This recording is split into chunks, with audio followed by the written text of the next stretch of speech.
Assalamualaikum warahmatullahi wabarakatuh. Selamat pagi semua. Yang kami hormati, Ibu Jum, selaku dosen pengampu mata kuliah pengantar ilmu kependidikan, juga kepada Mas Hasan Argadinata selaku asisten dosen, juga kepada teman-teman kami semua yang kami sayangi. Di sini kami kelompok 4 akan menjelaskan materi tentang aliran-aliran pendidikan. Anggota kami terdiri dari Muhammad Dimas Al-Faruq, Prigel Manimbang Sabedo, Safira Maulida, Setiawati Kusumadewi, dan Yoke Devonova Reza. Aliran nativisme berasal dari kata nativis, yang artinya terlahir.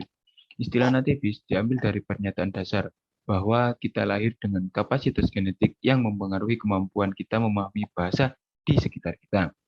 Tokoh utama dalam aliran ini adalah seorang filosofis dari Jerman yang bernama Arthur Schopenhauer. Aliran nativis memiliki anggapan bahwa kecenderungan perkembangan manusia ditentukan dengan alasan pembawaan manusia sejak lahir dan kondisi yang telah terjadi sejak lahir. Nah, menurut aliran ini, pendidikan dan lingkungan sekitarnya tidak dapat mengubah karakter bawaan dari dalam diri manusia. Dalam pendidikan, pandangan ini disebut dengan pesimisme pedagogis. Pada awalnya, aliran nativis dibentuk oleh pengakuan bawaan terhadap orisinilitas manusia di dunia, sifat psikologis dan fisiologis dan kemampuan dasar lainnya berasal dari lahir dan keasliannya bervariasi dari orang ke orang. Memaknai arti dari aliran nativisme yang memandang bahwa perkembangan peserta didik sepenuhnya terjadi karena bawaan dari lahir dan kondisi yang sudah ada sejak lahir. Seorang peserta didik yang lahir dari kedua orang tua yang bersifat buruk, maka akan tumbuh dengan memiliki kepribadian buruk pula. Dengan adanya pendidikan, tidak akan mengubah perilaku anak tersebut. Nah, oleh karena itu, aliran ini sekarang itu sudah dianggap tidak lagi relevan dengan keadaan yang sekarang ini. Selanjutnya adalah aliran empirisme. Empirisme secara etimologis berasal dari kata bahasa Inggris yaitu empirism dan experience. Kata-kata ini berakar dari bahasa Yunani yaitu empiria dan dari kata experietia yang berarti berpengalaman dalam berkenalan dengan terampil. Empirisme adalah suatu doktrin filsafat yang menekankan peranan pengalaman dan memperoleh pengetahuan dan mengecilkan peranan akal. John Locke adalah salah satu tokoh yang mencetuskan pengaruh aliran empirisme, sebuah aliran yang berakibat bahwa semua pikiran dan gagasan manusia berasal dari sesuatu yang mereka dapatkan melalui indera dan melalui pengalaman. Empirisme memiliki konsep terkenal yang diturunkan dari pandangan John Locke, yaitu tentang tabula rasa. Tabula rasa digambarkan seperti kertas kosong yang nantinya akan digambar. Baik, saya Safira Maulida akan menjelaskan tentang aliran naturalisme dari teori pendidikan. Tokoh Jean-Jacques Rousseau, ia berpendapat dalam bukunya berjudul Emil, semua adalah baik ketika datang dari Sang Pencipta, namun akan menjadi buruk di tangan manusia yang salah. Contoh maksud dari perkataan tersebut adalah ketika peserta didik yang menurut anggapan Jean-Jacques Rousseau ini terlahir baik, tumbuh menjadi seorang yang perilakunya buruk, maka hal itu adalah salah dari pendidikan yang ia terima, bukan dari salah peserta didik tersebut. Naturalisme juga disebut dengan negativisme, sebab pendidik wajib membiarkan pertumbuhan dari anak didik dengan sendirinya atau diserahkan kembali pada lingkungan. Dengan kata lain, anak tidak membutuhkan pendidikan, namun yang harus dilakukan pendidik terhadap anak didik adalah menyerahkan pada alam agar pembawaan baik tidak rusak karena kegiatan pendidikan. Rousseau memberi kesimpulan bahwa anak harus dijauhkan dari pengaruh buruk masyarakat, sehingga kebaikan anak yang diperoleh sejak lahir bisa berkembang dengan bebas dan spontan. Para paham naturalisme ingin menjauhkan anak didik dari semua hal buruk di sekitarnya dan membiarkan kebaikan tertanam serta berkembang. Sebab setiap anak memiliki potensi yang unggul untuk terus tumbuh dan memiliki prestasi di masa cemerlang. Naturalisme dalam pendidikan berpikir bahwa guru alami atau guru utama anak adalah orang tuanya sendiri. Dan juga para peserta didik harus siap dalam belajar tentang keagamaan. Oleh karena itu, pendidikan yang paling penting adalah pendidikan moral, spiritual, dan akhlak. Pendidikan juga tidak hanya sebatas untuk menjadikan seseorang mau belajar, melainkan juga untuk menjadikan seseorang lebih arif dan bijaksana. Oleh karena itu, pendidikan bagi penganut paham naturalis ini perlu dimulai sejak jauh hari sebelum proses pendidikan dilaksanakan, contohnya saat di sekolah. Selanjutnya, aliran konvergensi. Aliran konvergensi sendiri dipelopori oleh William Luston. Beliau adalah seorang tokoh pelopor psikologi modern kelahiran Jerman. Beliau juga dapat menyatukan pandangan nativisme dan empirisme menjadi satu. Pengertian aliran konvergensi merupakan kombinasi dari dua aliran, yaitu aliran nativisme dan empirisme. Aliran konvergensi mengandung arti perpaduan antara pengaruh dari luar dan dalam. Yang dimaksud adalah lingkungan sosial dan hereditas atau pembawaan sifat genetik orang tua pada anak. Contohnya adalah seseorang yang terbiasa berbicara dengan bahasa Jawa di rumahnya, tapi ia tinggal di lingkungannya yang tinggal di mayoritas berbahasa Betawi, tentu ia akan terbiasa dengan bahasa Betawi dan kemampuannya berbahasa Betawi mungkin akan lebih menonjol dibandingkan dengan kemampuannya berbahasa Jawa, meski bisa juga terjadi sebaliknya. Dengan adanya teori konvergensi, maka bermunculan psikologi-psikologi lain seperti psikologi perkembangan, psikologi kejuruan, dan perusahaan yang saat ini juga dikenal sebagai psikologi industri dan organisasi. Teori konvergensi juga melahirkan konsep IQ yang sampai sekarang masih dipakai. Nah, kemudian saya akan menjelaskan tentang pengajaran alam sekitar dalam pendidikan. Gerakan pendidikan ini mengkhususkan agar anak dapat dekat dan berbaur dengan alam lingkungan di sekitarnya. Tokoh yang mengenalkan gerakan baru pendidikan pengajaran alam sekitar adalah F.R. Finger yang menamai pengajaran alam sekitar menjadi Heimatkunde. Nah, dalam Heimatkunde ini ada beberapa prinsip-prinsip yang disebutkan, antara lain yang pertama, dalam Heimatkunde, guru dapat menyimulasikan pengajaran secara langsung dengan dasar-dasar yang sudah ada di sekitar. Nah, kemudian ada seorang tokoh dari Belanda yang bernama J. Lyotard juga memiliki penjelasan lain tentang pengajaran alam sekitar yang ia beri nama Heedful Leven. Nah, kemudian penerapan pengajaran alam sekitar. Dasar utama dalam pengajaran alam sekitar ini secara tidak sadar sudah diterapkan di sekolah-sekolah. Seperti contohnya yang ada pada muatan lokal yang sudah tertera dalam kurikulum pendidikan Indonesia.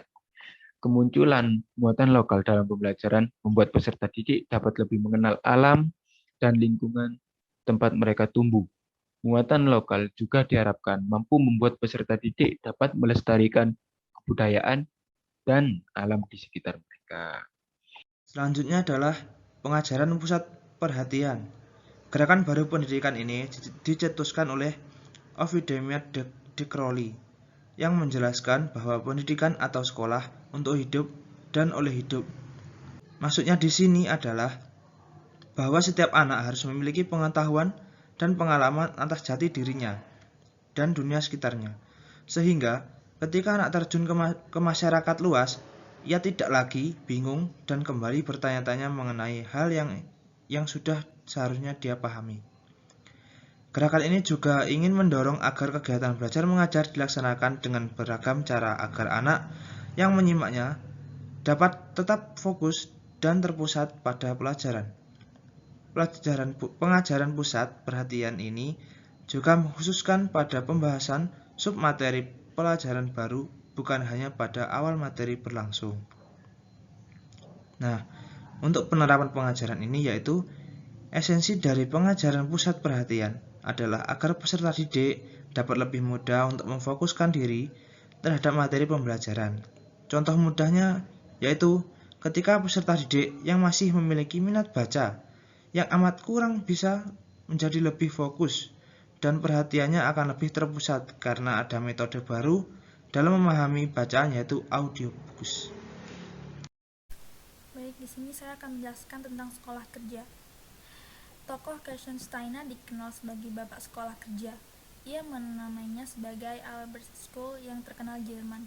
Sekolah kerja bukan hanya menekankan kepada pengaruh pendidikan kepada individu saja, tapi lebih menekankan kepada pengaruh pendidikan kepada masyarakat luas. Karena hal itu, Cassius Steiner memaparkan bahwa sekolah harus bertujuan. Salah satunya adalah memberikan pengetahuan yang dapat diperoleh dari buku, pendidik, maupun dari pengalaman yang dapat secara mandiri. Di Indonesia, sekolah kerja pada dasarnya diterapkan pada sekolah kejuruan, khususnya ada pada tingkat menengah. Lulusan sekolah kejuruan yang memiliki keterampilan secara khusus diharap dapat menyalurkan ilmu yang didapat pada sekolah kejuruan di tempat kerjanya kelak. Pembelajaran berbasis proyek adalah pembelajaran dengan metode yang menggunakan proyek atau kegiatan sebagai media peserta didik melakukan eksplorasi, penilaian, interpretasi, sintesis, dan informasi untuk menghasilkan berbagai bentuk hasil belajar. Contohnya seperti membuat bil listrik, membuat program di komputer, atau aplikasi lainnya. Lalu yang ketiga ada pengaruh aliran klasik dan gerakan baru pada perkembangan pendidikan di Indonesia. A. Pengaruh aliran klasik. Aliran klasik sendiri memberikan pengaruh yang menyebar secara menyeluruh di Indonesia yang dibawa oleh orang-orang Belanda yang datang menjajah, hingga dari orang-orang Indonesia yang kemudian belajar di Belanda saat pada masa penjajahan.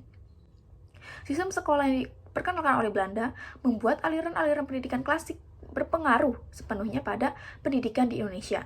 Karena itu, setelah adanya pengenalan aliran-aliran pendidikan seperti nativisme, empirisme, naturalisme, hingga konvergensi, itu sangat membantu dalam memberikan perkembangan pengaruh pendidikan di Indonesia.